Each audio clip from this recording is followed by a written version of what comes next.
they are sales assistants, so they are there to sell products.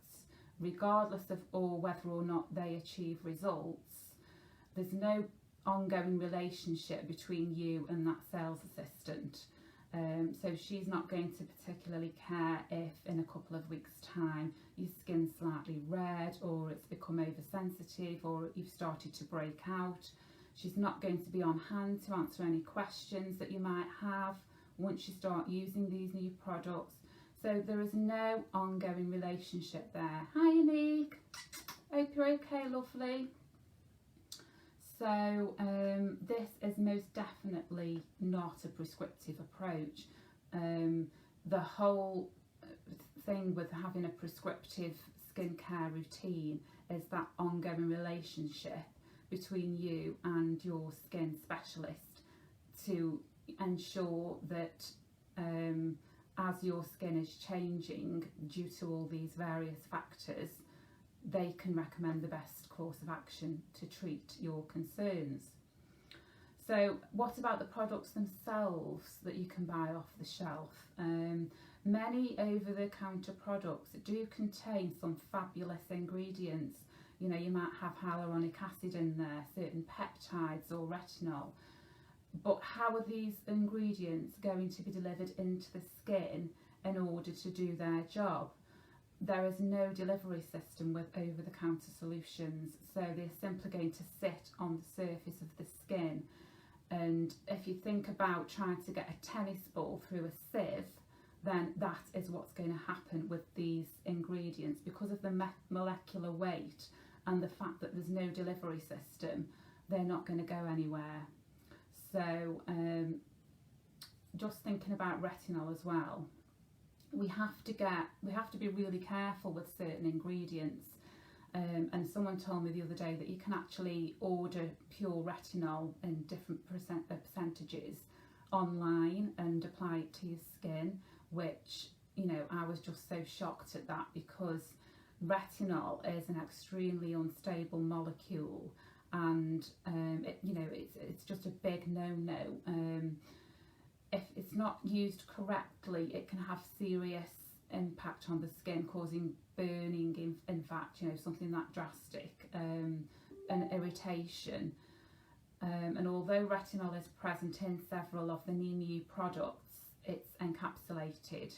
So there's a delivery system used, I can never remember the name of it because it's really long, and cyclodextral something or other, which means that it's delivered safely into the skin, more deeply, right down to the basal layer of the epidermis. So it's then released gradually and safely, so that it can do its job, which is increasing cell renewal and rejuvenation. So you've got to be really, really careful about some of these products. So there are many considerations that we take into account when we offer skincare advice to clients. So, for example, something else that we need to know about is lifestyle. So what you do for a job can have a massive impact on your skin. You might be office-based, sitting in front of a computer screen all day, no harmful UV rays, you think, aging your skin, so no need to wear an SPF. Wrong, you do need your SPF, because the infrared, which is the light that is emanated from your computer screen and other devices such as your mobile phone or your iPad, has also been found to be just as aging to the skin as UV. So that's another consideration, but don't worry, there are products available now which do protect against this kind of damage, such as Nemu's Environmental Shield, which is also an SPF 50, and it also protects against pollution as well. So these are just things that I'm sort of putting out there that are really just going to make you think a bit more about perhaps how you can try and prevent these issues, you know, these concerns for your skin. Another thing that you might want to think about is you might be a really outdoorsy kind of person. You might have dogs that you go and walk 2 or 3 times a day. You might like to go out for a run. You might be into your fitness. but are you wearing an SPF when you're doing these things? If you are, then brilliant, but what about an element barrier to protect your skin from the wind? You know, these are all solutions which are available to you and could be incorporated quite easily into your skincare routine. You know, what about medication? You know, certain types of medication that we take regularly. I mean, not me personally, but some people, you know, have to take medication regularly for certain health concerns. And medication can have a massive impact on your skin. And I don't think you need me to tell you about things like alcohol, smoking, eating sugary foods, you know, all those things affect the skin. Now, of course, we've all got to live our lives and I enjoy a glass of wine or two and a big piece of chocolate just as much as the next person. But what I'm saying is that if we're using prescriptive skincare, which has specifically taken these things into consideration, then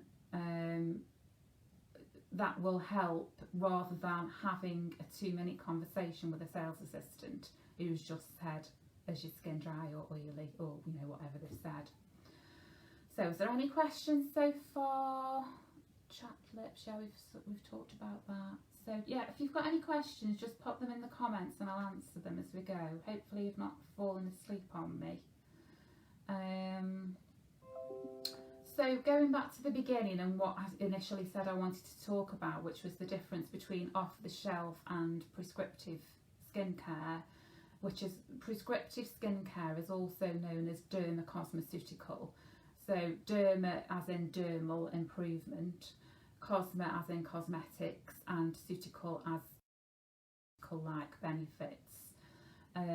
So the traditional way of caring for your skin, sorry, I've just realised there's a little thing I had which I wanted to,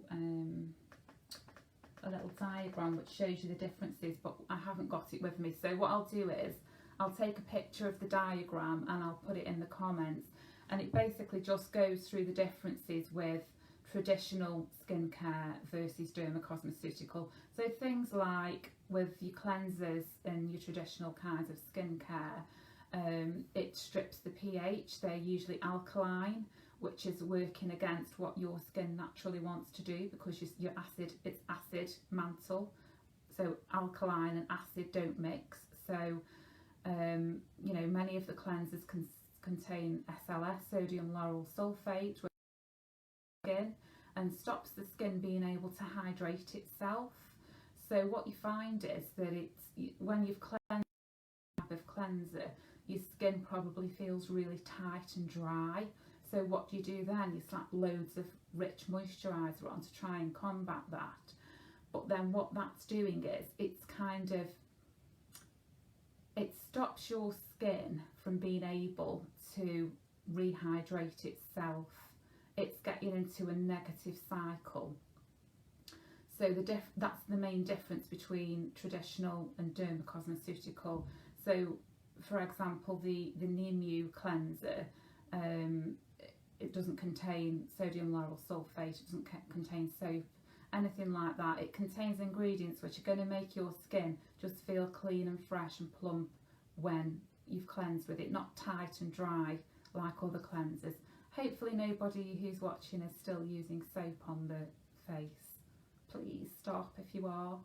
I don't recommend facial wipes either. That's my pet hate, because even if you use ones which are supposedly